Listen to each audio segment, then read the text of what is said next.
نئی حکومت کی تشکیل کے لیے آج کا دن کافی خاص ہے۔ اس سلسلے میں این ڈی اے کی میٹنگ شروع ہو گئی ہے۔ اس میٹنگ میں نتیش کمار کو لیجسلیٹو پارٹی کا لیڈر منتخب کیا جائے گا۔ اس سے قبل J D you legislative party کی میٹنگ ہوئی جس میں نتیش کمار کو لیڈر چنا گیا۔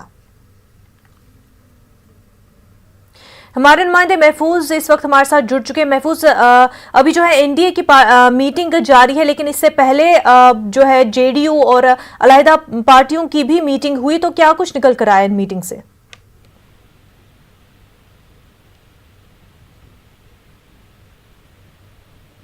محفوظ، آپ تک آواز پہنچ پا رہی ہے؟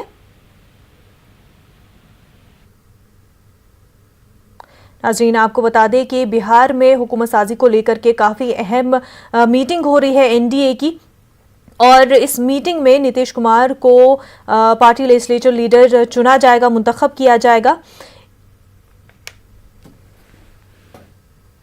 آگے بڑھتے ہیں۔ بلڈانہ ضلع کے چیکلی میں ایم این ایس کے کارکنوں نے ایک سرکاری دفتر میں داخل ہو کر سرکاری ملازم کی جم کر پٹائی کی، جس کا ویڈیو منظر عام پر آنے کے بعد عوام میں الگ الگ رد عمل ظاہر کیا جا رہا ہے۔ بتایا جا رہا ہے کہ زمین رجسٹری کے لیے سرکاری دفتر میں کسانوں سے مشکوک طور پر رشوت مانگی جا رہی تھی، جس کے بعد ایم این ایس کے کارکنوں نے متعلقہ افسران سے جواب طلب کیا۔ اس دوران منسے کے ضلع صدر نے سرکاری ملازم سے بدسلوکی کی۔